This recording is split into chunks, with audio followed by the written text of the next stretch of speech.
Good afternoon, everyone. For those of you on the East Coast and Central and West Coast, good morning to you. Thank you for joining us live at our ScreenBeam live event. Welcome. We are glad you're here and glad you've taken time out of your day to sit with us for a few minutes. We've got lots of people on the call ready to answer questions, things like that. We're not all sitting at phone banks, but we are.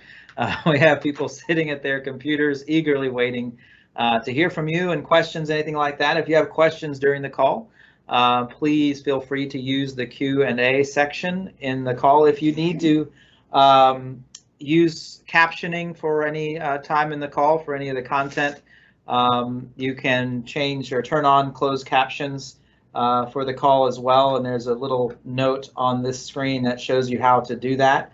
If you want to turn that on during the call.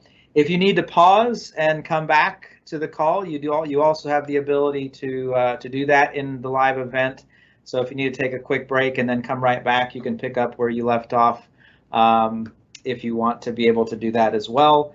And finally, the call is being recorded, and we do have the recording set for those of you who attended to be able to click on the link later on and be able to watch later as well. So all of that should be set up and ready to go. With me here today, we have, one second here.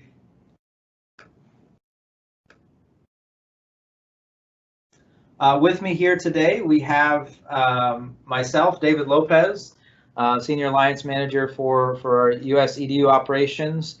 We have Megan Lipinzik here as well, as our Alliance Manager for the US, and it does some great work for us here on the East Coast. And we also have Parker Dunbar here as one of our great product application engineers to be able to answer technical questions if you have any. And we have several others who are on the call as well and available to answer questions. So feel free to, again, reach out to those folks. I'll try to introduce them a little bit later. As far as our agenda today, we are going to talk about making the transition back to the classroom.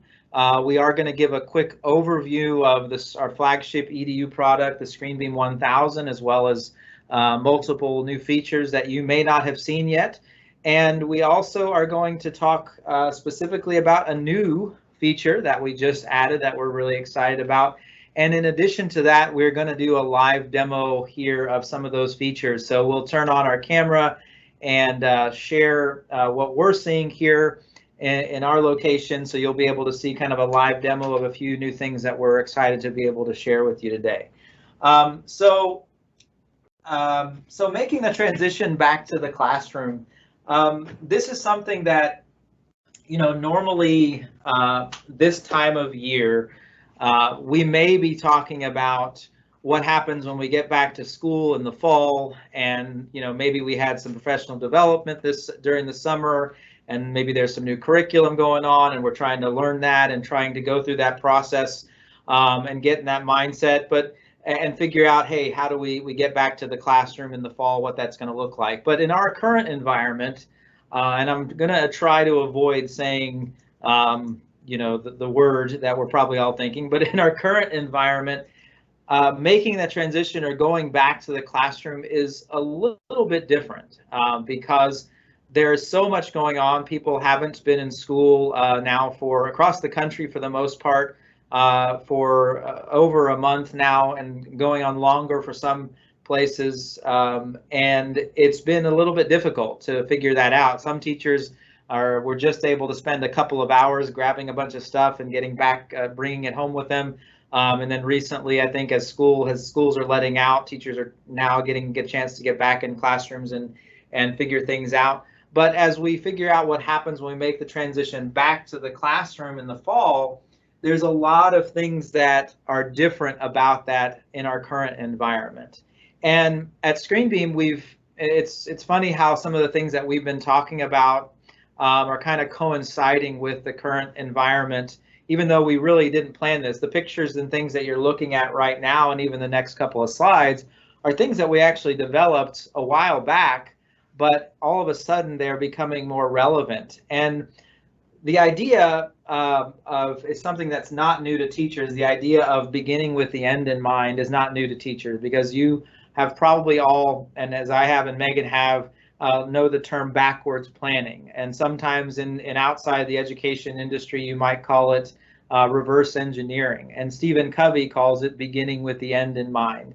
But when we think about what making the transition back to the classroom looks like, all of a sudden we're having to factor in different things that we wouldn't have had to do otherwise.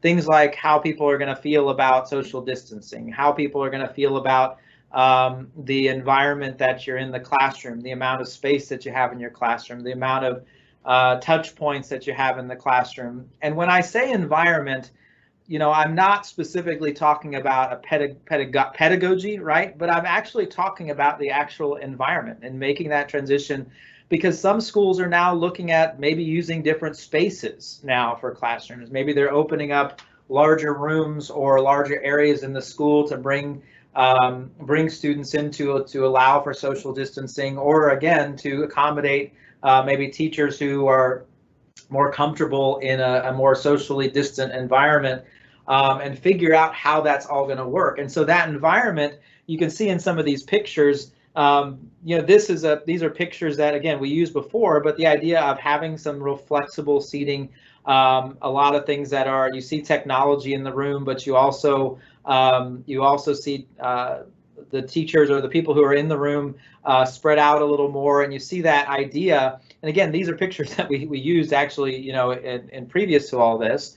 But the concept that you also see here is there's not a lot of cables or wires or things that you touch to make things work.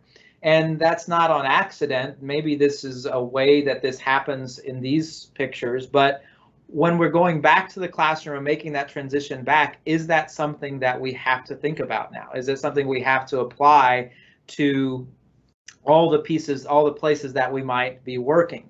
So instead of going into a room and having to push buttons on the wall to make things work, instead of, maybe people are not as comfortable with that anymore. In our conference rooms, in the same way, having to have HDMI rings and plugging in cables, there's lots of things that we are having to look at now a little bit differently.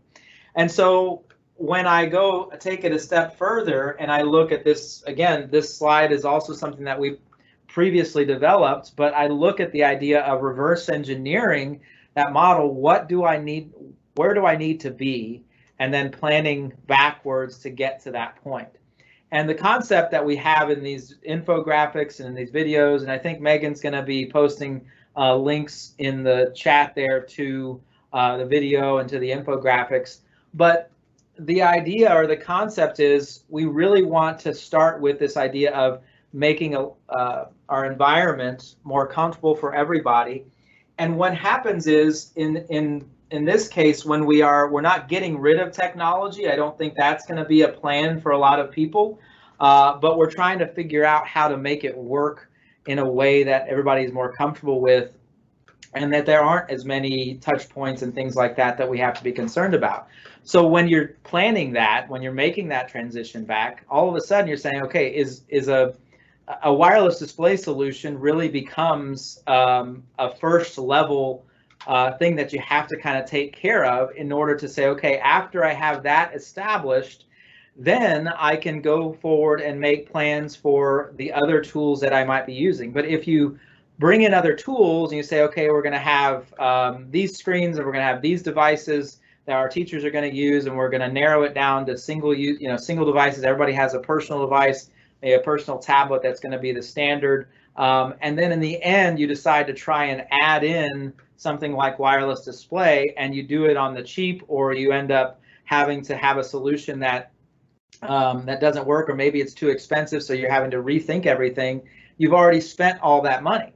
But if you start at the baseline with setting up wireless display as kind of the core of that, then you can make better decisions about all those other things. And obviously, selfishly, that sounds really selfish for our part, but it's the reality, right? It's the reality of setting that process up first, and then having that, if that's what your goal is, to make sure that my teachers have freedom to move around the room, students can be spread out, teachers can be spread out, I'm not stuck in the front of the room in one corner, that's your goal, then you need to start with setting up wireless display first, and then you allow yourself to make better plans. And it really does affect budget. It affects the time that you spend on things, and really gives you, even can possibly open up your budget to really do some really great things that you may not have thought you were able to do. And so these pieces that you see on this screen, the infographic on the left, the video in the middle, and the other infographic about the true cost of a modern classroom,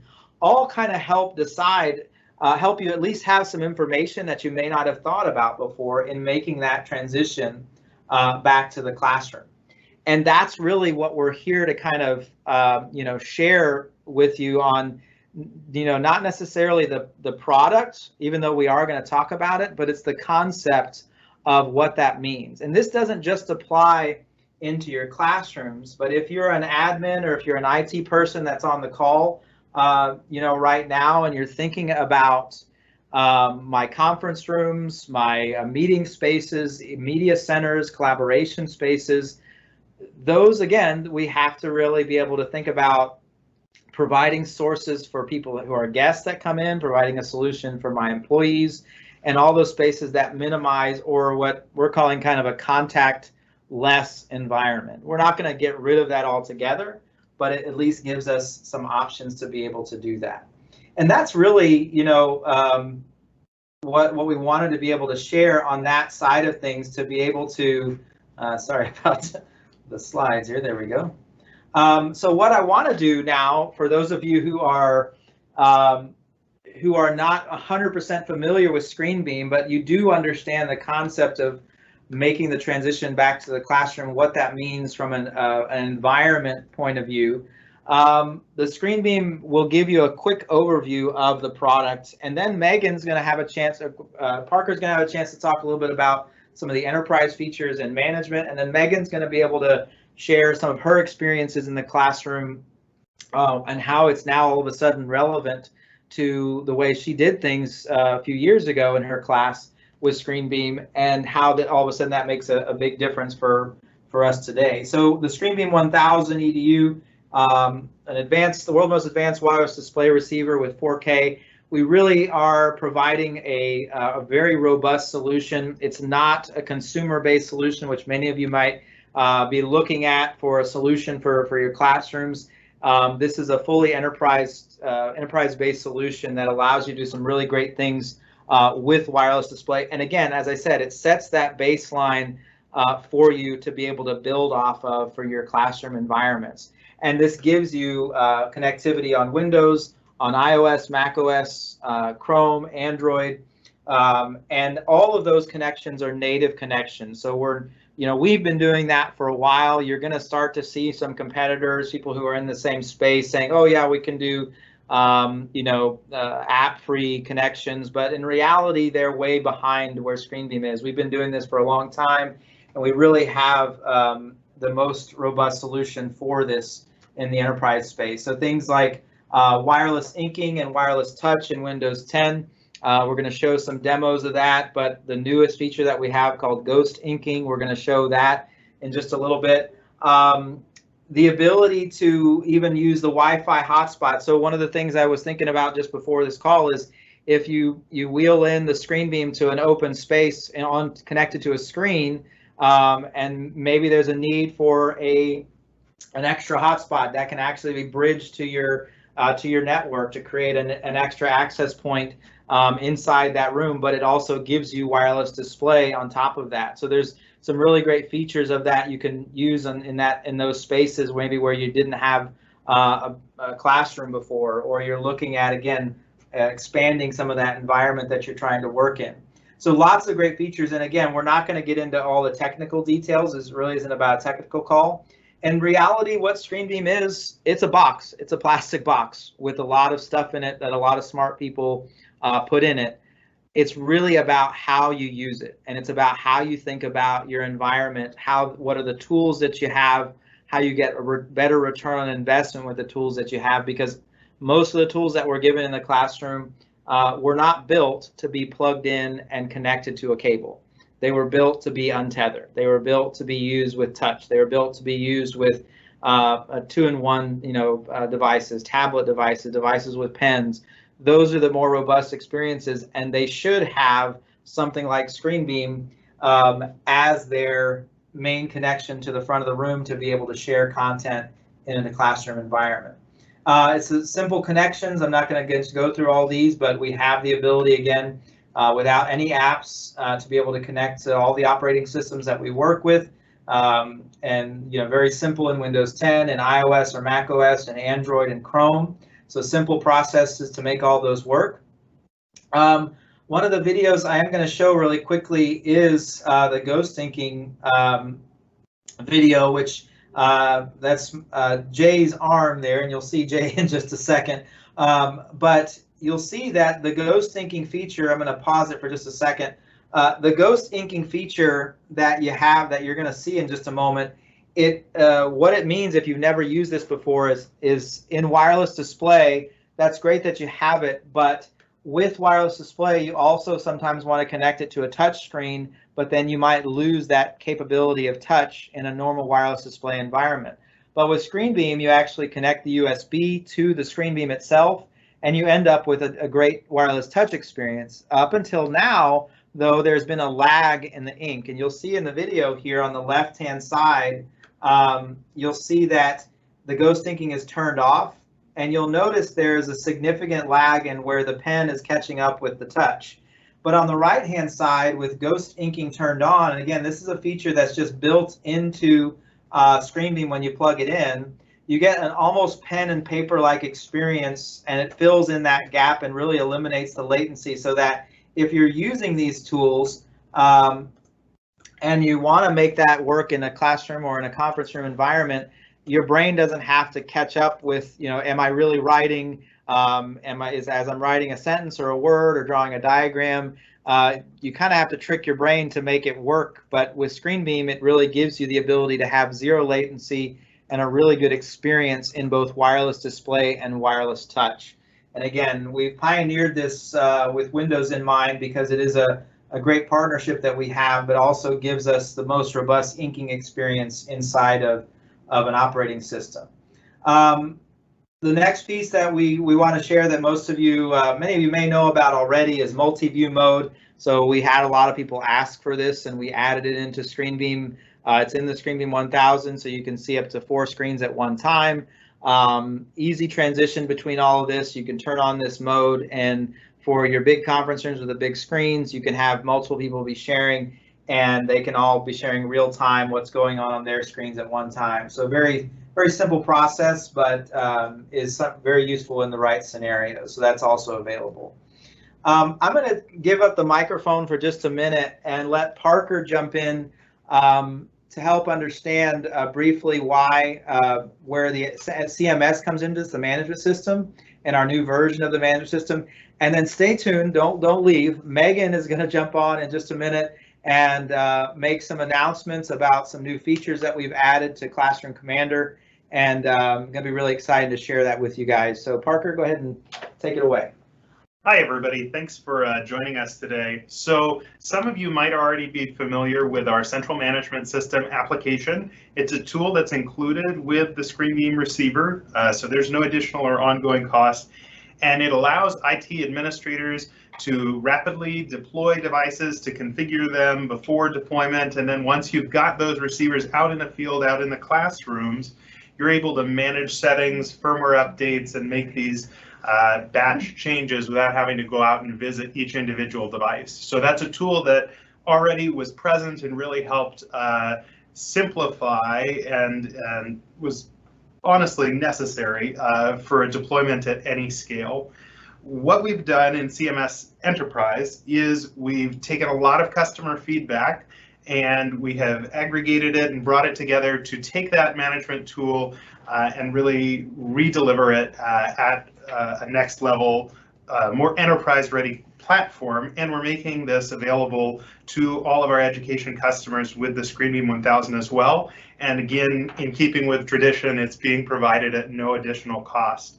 So CMS Enterprise is a service-based architecture, which means you'll install the CMS Enterprise service on a server in your environment, or you could also host it in a public cloud service that you utilize. And then your administrators will each have their own account to log in to CMS Enterprise. So you'll be able to create accounts for each admin, not just have a single user limitation. Through a web browser on your admin's device, they'll be able to log in and access the management service. So they'll then be able to go in and make all of the changes, settings changes, firmware updates that they were able to perform in the previous version of CMS, but you'll have more than one person able to do it at the same time. The other thing we're introducing in CMS Enterprise is privilege levels. So instead of having just global admin as the only option for a privilege level, we've introduced 3 privilege levels. You'll have a global administrator who can see all devices and has the ability to create new administrators. You'll have what we call a site administrator who has responsibility and management over particular devices at an assigned site, but that person won't be able to create additional administrators and won't be able to see or manage devices that are at any other sites. And then you'll also have a site monitor role. So a site monitor is someone who can see receivers, but isn't able to perform any settings changes or actions. So with these 3 roles and the ability to have multi-user support, we really think that CMS Enterprise is going to make deployment a lot easier, as well as that ongoing support and maintenance. You'll still be able to use our grouping functions so that you can take receivers that are distributed across your network and organize them into sites to make it easy to push batch configurations to multiple devices based on where those devices are. You'll be able to use our scheduled task function, so you can say that you want firmware updates to run in the middle of the night without actually needing any administrators to be logged in at that time to make that happen. And you can also use scheduled tasks for processes that you want to occur regularly all the time without any admin input. So you might have all of your ScreenBeams turn their display HDMI output off at the end of the day, and you might have them turn that display HDMI output on at the beginning of the day. So you can create scheduled tasks that will run day after day at your specified time to accomplish all of those goals without needing to have your administrator regularly interacting with them. So those are kind of the core features and the big differentiators of CMS Enterprise. I'm going to hand things over to Megan now. Megan comes to us from a classroom background. She is super talented, super excited to tell you about her experience as an educator who was using ScreenBeam and some of the new features that we've got coming out for the ScreenBeam 1000. So Megan, I'll pass it over to you. Awesome. Thank you, Parker. So as a former elementary classroom teacher, I was able to teach in a one-to-one digital environment. So that's where students have their own device. And thankfully, I also had a ScreenBeam, so I could be untethered and be able to teach from wherever I was in my room, which was great because I move around a lot. I was also a true believer of letting my students work wherever they felt most comfortable in the classroom, whether they're laying on the floor in these pictures with their device, whether they're leaning up against the wall, whether they're in bins or wherever they are in their room. I want them to be able to work well, work places where they feel most comfortable. So with that flexibility, I also ran into many challenges with trying to give specific feedback to my students with what they were working on, or what I wanted to highlight on what they were doing. I was always running around having to peek at their device, not to monitor, but to make sure they're, understanding what I'm teaching. So I often wonder, there's got to be a better way. How can I see what my students are doing, be able to interact with them, send them websites and launch applications? And that's when I discovered Classroom Commander, which comes free with our receivers, and it, for me, was an absolute game changer. So Classroom Commander combines wireless display with student devices, and it improved my lesson flow and collaboration, because it was all about saving instructional time. So I wanted to make sure I could do this efficiently as well. So here in this slide, I have my screen on the left, and I'm able to see all the student screens as well.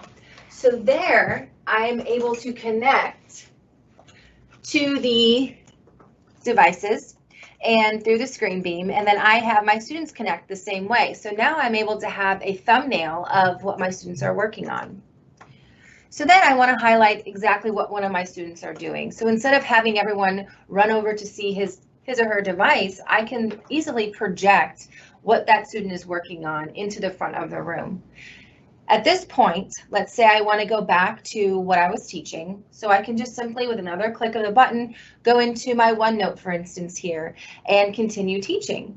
But as I'm walking around teaching, untethered, I see some students, even from my, just from my own eyes or from my Classroom Commander thumbnail, I'm able to see that these students are off task. So instead of having to have that public conversation, I can privately, just with a click of a button, select their screens and silence what they're doing, because clearly they're not following what we were supposed to be doing.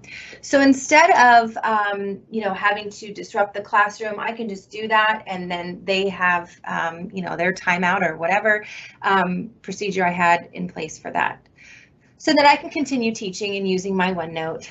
And let's say now I want to teach a concept that I think everyone can benefit from. And instead of me having everyone turn their computers around or close their computers, I can just, again, simply select their thumbnails and silence all of their screens. And that allows the students to not be able to have access to their screens as well as their keyboards. Yeah, and all of this is done, Megan, right, without any extra cost. So it's the ScreenBeam, same ScreenBeam, and gives you the ability to do that really quickly and easily, right? Absolutely. Yeah. So it's definitely something for me to have something that was going to save instructional time, because having to get their attention once we're into the lesson, they're on their own device working on whatever they need to be working on to achieve that project goal. I'm able to just simply, just with a click of a button, be able to save that time, but still be able to capture what they're doing in real time. So super, super powerful. So that leads us to our next newest feature and our big announcement with our awesome Bitmojis, David. Thank you. We have Classroom Commander Orchestration for Chromebook, which is a huge new thing that we have added, and our engineers are working tirelessly to make this happen for us. And it's going to be a true game changer once again. So with Classroom Commander for Chrome, it has that same support that we do for Windows 10 with Classroom Commander. However, it's run through infrastructure, and it is that same experience that you have with the Windows 10 Classroom Commander. And again, this feature is included with our devices. It's that one-time purchase, and there's no reoccurring fees. And it's something that we truly stand behind and are really excited for this to be part of our ScreenBeam lineup. So as you can see here, you are clearly being able to see the student screens, the little thumbnails, as well having a roster on the right. And then you're able to project, just like I showed in the previous demonstration, that you're able to project those student screens as well. And it gives you, the ability to lock down their screens as well. It gives you some neat features and being able to open up websites. But really, keeping it simple. I mean, what happens when you add a lot of complexity, Megan, to the technology environment? What's your experience in that when you add something that's really complex? So you're trying to bring a lot of tools in. All of a sudden, you've got 3 different tools to do one thing. Mm-hmm. What can happen to a teacher and to students in those? So if you have too much technology going on, it's a lot, for teachers to manage, and especially in this environment, being able to adapt quickly and to meet your student needs. And if you have less things to worry about, less things to add to your plate, it really is helpful. And something like Classroom Commander really brings that to light, where it's a one-stop shop where I'm not having to learn a whole new product or program. It's something that's included with the receiver that I'm already using. Yeah, and that's a great point to make. So as we move forward with all these tools, again, it's a, as Megan said, it's a one-time purchase for the ScreenBeam. It gives you at its core, we are wireless display. We recognize that we are bringing together the wireless display solution first to give that teacher the agility, the mobility that you need in the classroom with your devices. The ability to move around the room, to see student screens even without Classroom Commander. We know you can do that, but then really giving the students in both and one of the things that Megan, we didn't mention, Megan, was the fact that Classroom Commander for Chromebooks can be used while the teacher has a Windows 10 device. So the teacher can be using a Windows 10 device, the students can be using Chromebooks, it doesn't matter, the teacher can still have access to that. And if the teacher has a Chromebook as part of that, their teaching tool, they can also use that Chromebook to see the others. But really, this gives that kind of control that a lot of teachers are looking for, but calling it control is maybe the wrong thing. It's really about orchestrating that environment and giving your teachers that kind of flexibility they need without saying, you know, you're having to monitor websites and things like that. The idea behind this is keeping that teacher agile and giving them the ability not to sit at their desk and watch screens. And then not being able to sacrifice something else to learn a new tool. So you're truly being able to be untethered and also be able to have that orchestration.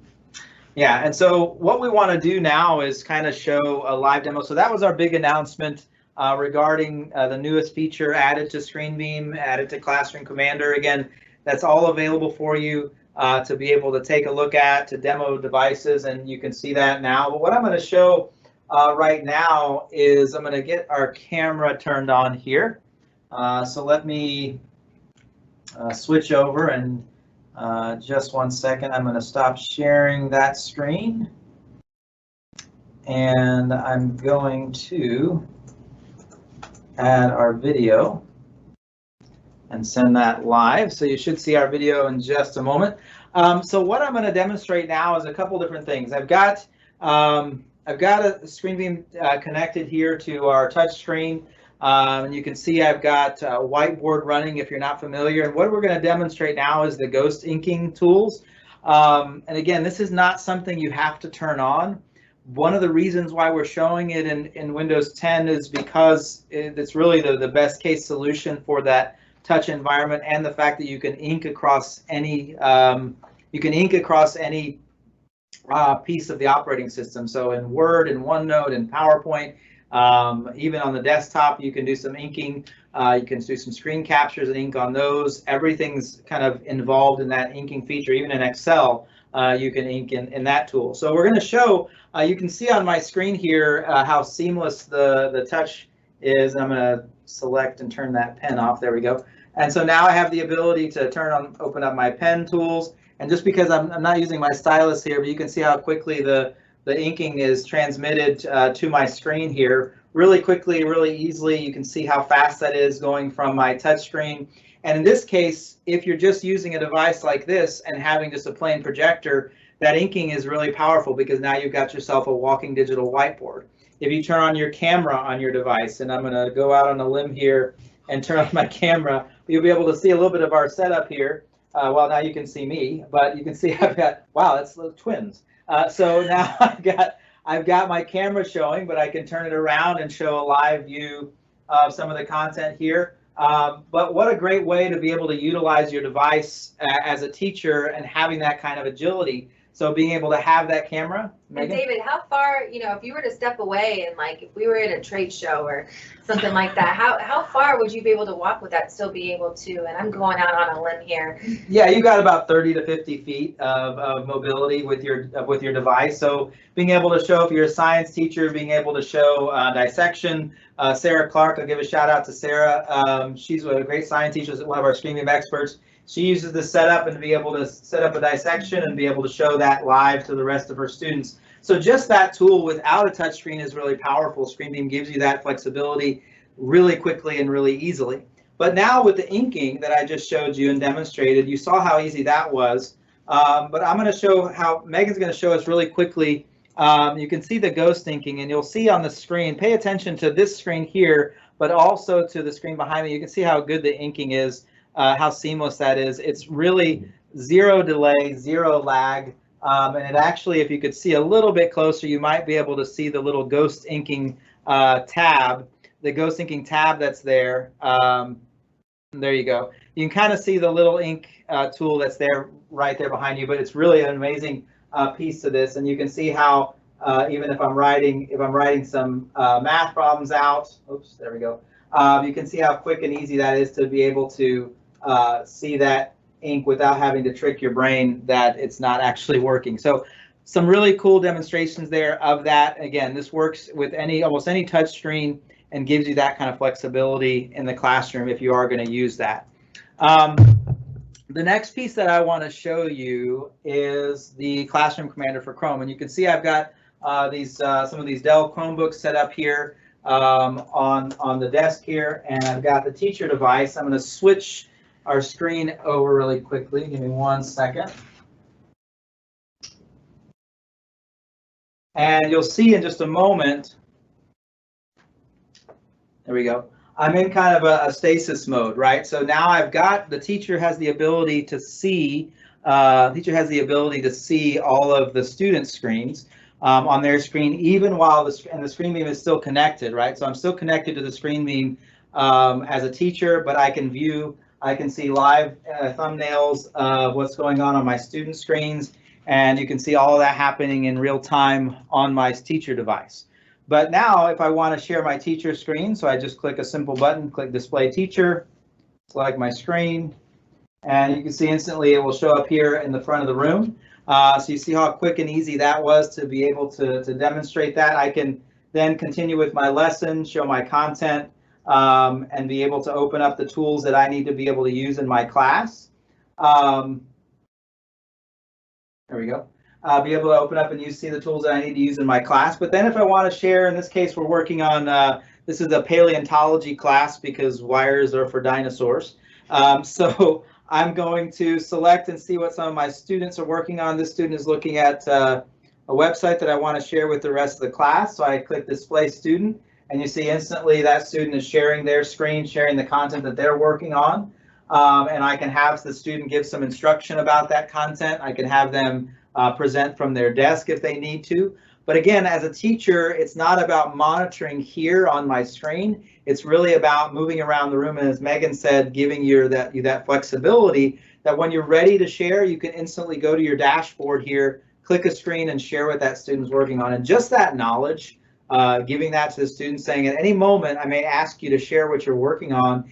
If there's a little bit of mind shift in the students. They know they're not just being monitored. They know that, hey, they're ready to share their screen. They're ready to share their work instantly with the rest of the class, and having the ability to let the students know, hey, this is something that you can do really quickly and you don't have to get up in the front of the room and share what you're doing. I can just press a button and share your screen. That's a really comforting fact to a lot of students as well. Maybe they wouldn't present from the front of the room, but they would be happy to sit at their desk, share what they're working on, share their content, be able to do that.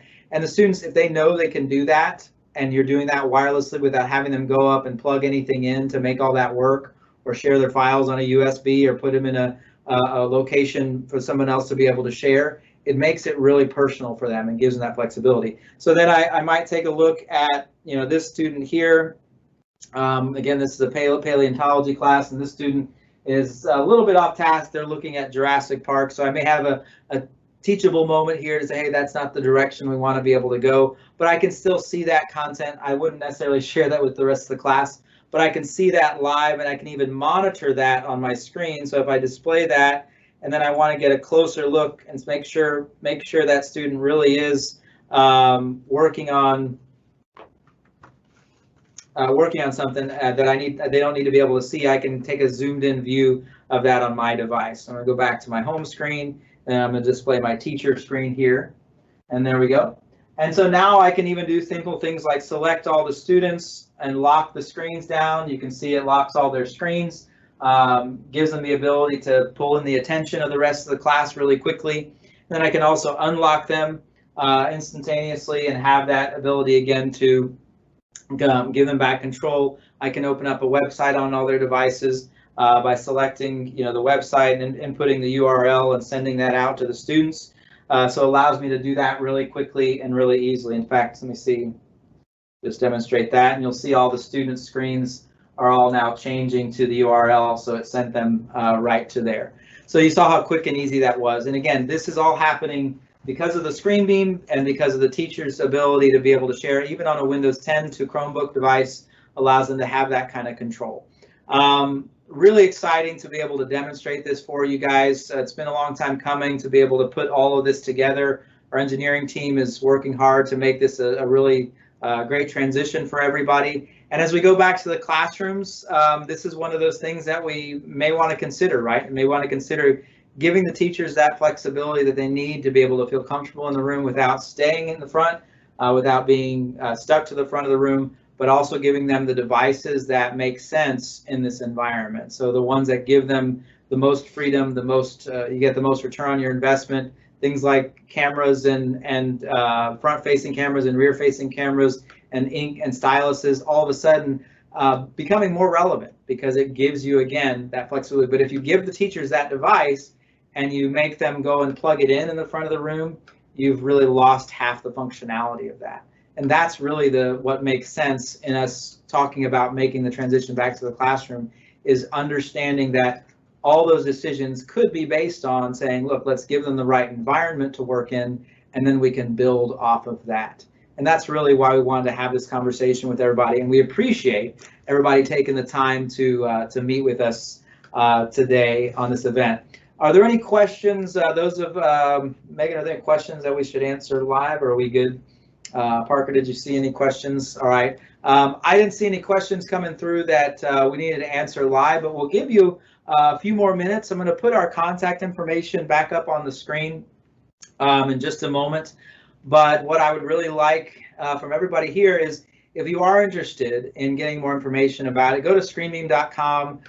You can request a demo device there. You can go through that process and get that started. You can contact the folks that you work with, maybe at any of the vendors that you work with, and ask them about ScreenBeam. Obviously, you can contact Megan and I about having a deeper conversation about this, and even sharing this with other folks at your school, sharing this idea of reverse engineering the modern classroom, of making that transition back and how this can be beneficial to you. And even just taking something as simple as grabbing that ScreenBeam, putting it in a conference room and making it a contact-less environment really can set you up for success when you're coming back to the schools. But without anything else, I'm going to turn the contact information back on. I'm going to leave the questions and answers open.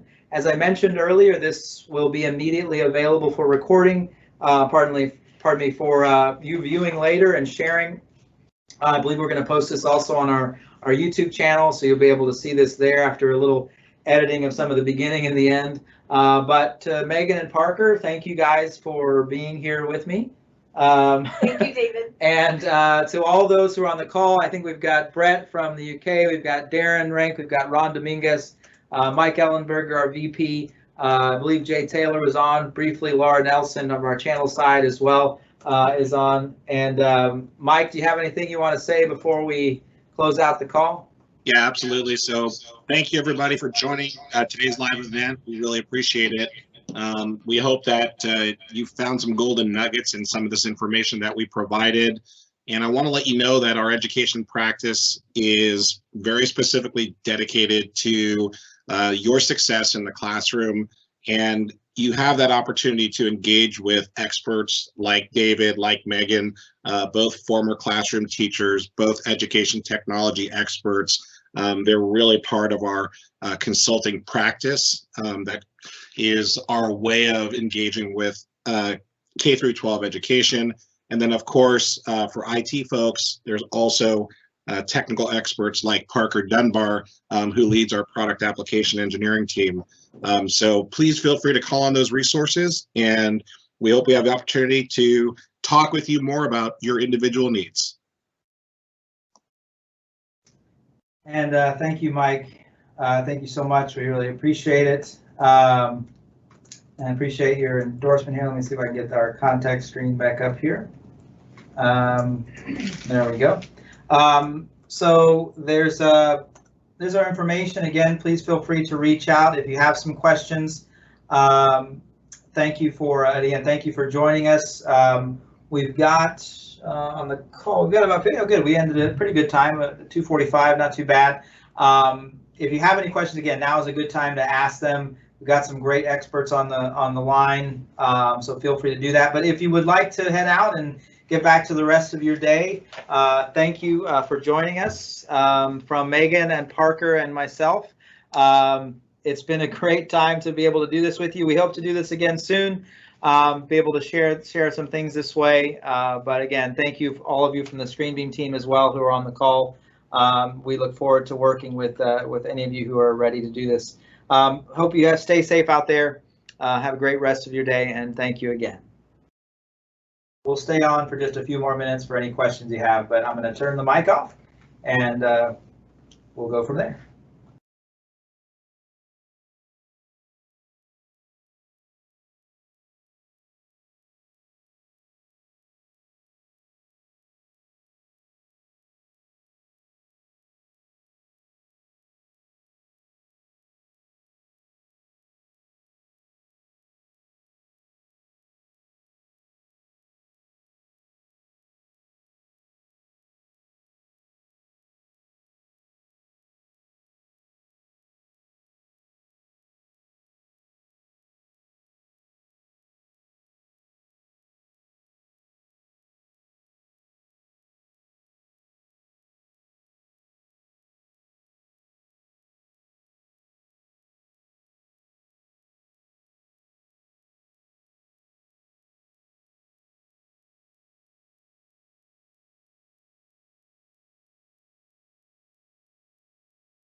What do you guys want to do with these ScreenBeam, these You're Chromebooks? on. Hey folks, sorry, we're going to be cutting out just a minute. Sorry, Megan was on Mic Live. Want to give a shout out to any of our ScreenBeam experts who are on the call. I saw that Theo Ravgas was on from New Jersey. He's one of our great ScreenBeam experts. Was happy to be an endorsement for us.